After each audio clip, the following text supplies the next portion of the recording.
What happens when the FBI director is confronted under oath with the most dangerous question in American democracy, whether law enforcement is being used for political revenge? Today, Senator Chris Coons asked Kash Patel point blank, and the answers raised far more concerns than reassurance. Thank you, Chairman Grassley. Thank you, Chairman, for calling this hearing. I'm grateful we're continuing this committee's a long tradition of oversight, and in particularly today, oversight of the FBI. Director Patel, thank you for being here. There's a number of issues I hope that we can speak to. I want to start by reading something you said to me during your confirmation hearing under oath. I have no interest, no desire, and will not, if confirmed, go backwards. There will be no politicization at the FBI. Then you looked me in the eyes and said there will be no retribution actions taken by the FBI should I be confirmed as director. I told you that in your office. I tell you that again today. I'm concerned that that's not what's happened, that since you took over as director, you've cleaned house or forced out senior leaders across the Bureau, in particular targeting those that worked on investigations of President Trump. The former acting director has just sued you for firing him for political reasons. So did a leader in the D.C. field office. And the well-respected leader of the Salt Lake City office was pushed out last month, leaving that office shorthanded at a particularly difficult time. I'm worried that these actions compromise the Bureau's ability to keep Americans safe. Hundreds of agents have resigned. You are lowering application standards to fill vacancies. You've reassigned large numbers of agents to work on immigration and street crime, issues other law enforcement agencies can handle, perhaps more effectively with the FBI. But I'm concerned that this compromises the Bureau's ability to address national security risks, uniquely its capability. In fact, you've shut down the Office of Integrity and Compliance, which makes sure that agents act in a lawful and ethical way, and reassign staff away from domestic terrorism investigations, exactly at a moment I think we are all concerned about it. I also have to ask, you came before the Appropriations Committee in May and told us you wanted a $500 million budget cut for the FBI, literally an effort to defund the police. I am grateful for the work of the men and women of the FBI. They've done great work this year in Delaware, partnering with the Dover Police Department to support human trafficking victims, partnering with the Middletown Police Department on armed robbery and carjacking. And it's urgent, I think, that we fix the direction and the prioritization within the FBI. And I wish we could focus on those efforts today. But I'm seeing an FBI leadership more focused on social media clout and on political revenge than on fighting crime. Director, have you ever ordered that an FBI employee be terminated because he or she worked on an investigation into President Trump? Senator, thank you. One quick correction for the record. There's 280 FBI investigations. I gave the incorrect number to Senator Hawley. Thank you. Understood. As far as a lot of your statement, I disagree with it, and I'm happy to address it. But the only way, generally speaking, an individual is terminated at the FBI is if they have violated their oath of office, violated the law, or failed to uphold the standards that we need them to have at the FBI. So those who say that they've been fired because of working on investigations into President Trump are lying or misrepresenting? Well, those matters are alleged in litigation, which is ongoing, so I can't comment on those specifically. Could you comment on why you fired former acting FBI Director Driscoll? I can't because it's ongoing litigation. Could you say now definitively under oath that the rank and file agents who were assigned to work January 6 cases will not be terminated because that's what they were assigned to do? I've said it before and I've said it again. Your case assignment, as I was given case assignments when I was a young prosecutor, does not dictate your career or your termination. Thank you. Then let me go to the appropriations question. In May, you testified before the subcommittee on which I serve, defending the president's request that we slash the FBI's budget by about $500 million. The day before, you testified the opposite in front of the House. Where are we in terms of the budget request? Senator Graham earlier said if you're requesting more funding for more agents, let us know. We're nearing the end of the fiscal year. In front of the committee on which I serve here in the Senate, your request was for a reduction of hundreds of millions of dollars. Where are we?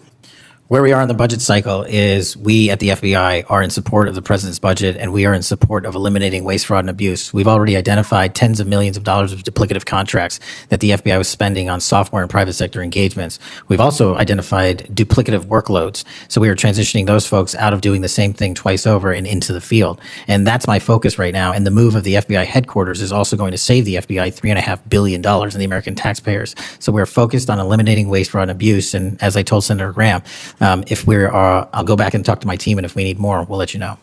Are you planning any additional reductions in force, Director? No. How many vacancies are you currently trying to fill within the agency? In terms of the 1811 ranks, there's a few hundred open vacancies that we have funded. And so we're filling all of those with our hybrid 1811 program and our new recruitment program. And I think a lesser amount of IAs and SOS. So if hundreds of agents have retired or taken the fork in the road offer, and you have vacancies, but you're requesting $500 million less, how does having fewer FBI agents help you tackle violent crime and address our national security issues? Just to put it in perspective, cybersecurity Senator, issues? sorry, I didn't mean to cut you off. If we had this $500 million, we've done the math. It would take us 14 years to onboard every vacancy that's on the books currently at the FBI, because we can't hire these folks and train them overnight. It's a years-long process. So we are currently focused on recruiting the best and filling the positions to the best of our needs. And we, even if we had this extra money, wouldn't be able to hire them overnight. We're looking for where the need is greatest, where in the country we need to send them, and how we can change the training requirements, which is why I'm thrilled to have police officers. They might not have a college degree, but they got the street smarts and the cop smarts to become FBI agents, and that's what we want. Let me turn to Section 702. Yes, When you testified in front of the CJS subcommittee, we talked about this issue. You told me you were in favor of reauthorizing FISA Section 702 when it expires next year, so long as the reforms implemented last year, reforms like better training for agents and real consequences for inappropriate searches of Americans' communications were maintained. You also said that you had some ideas about how to make Section 702 better going forward. Can you give me an update on the FBI's implementation of these reforms and the direction you think it should go? Absolutely. I think you're referring to the query process, and if you're not, let me know. But any instance of abuse or mistakes that were made in the query process have now been changed. It used to be you can make multiple mistakes and continue to access the query database system. I've changed that. If you make a mistake, you're immediately sidelined, a review is conducted. And if it was an actual mistake, i.e. there should have been S on the end of that name and there wasn't, then we put you back in. But we have to review those matters. So that's happening. And if there was an intentional mistake, you have no more access to the 702 query system and its database. So we've also done an audit of the entire 702 system and the query databases. And now we are nearly 100% of the audit. And I think we found one or two, I'll have to get back to you, quote unquote mistakes within that system, which are currently being reviewed. Thank you. You had told me in May that you'd send me updated statistics about the Section 702 searches of Americans' data. I haven't received it. When will I get that? I'll work with my team to get that to you, Senator. And frankly, in May, when you were testifying that you were implementing these reforms, you were also closing down the Office of Internal Auditing at the FBI. Now, that was the office created in the first Trump administration to improve the Bureau's compliance with Section 702. How is that working out? How can you continue to advocate for robust civil liberty protections, but shut down the office that was created to enforce those safeguards? Help me understand this. Absolutely, Senator. This is a great example of sort of duplicative work. Both, there was two divisions in the FBI working on this, and all we did was the inspection division, which is the leader in this query system and this audit system, has now been given the single source mandate to conduct these. So the OIA, its elimination is just taking folks who were working there and were experts in it and folded in under the inspection division, and then taking other folks that we didn't need because we had enough manpower and pushing them elsewhere in the FBI.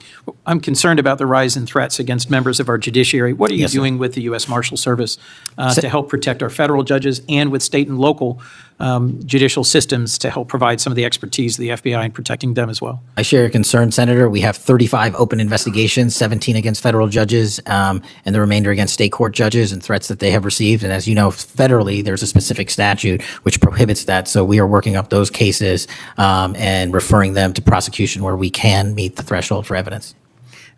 In your written testimony, you referenced how counter-UAS legislation expires and we need to resolve the conflict in jurisdiction and authority. I agree, this is an urgent concern. I've heard from state and local law enforcement about it, from the folks responsible for major events, whether it's sports or concerts or public events.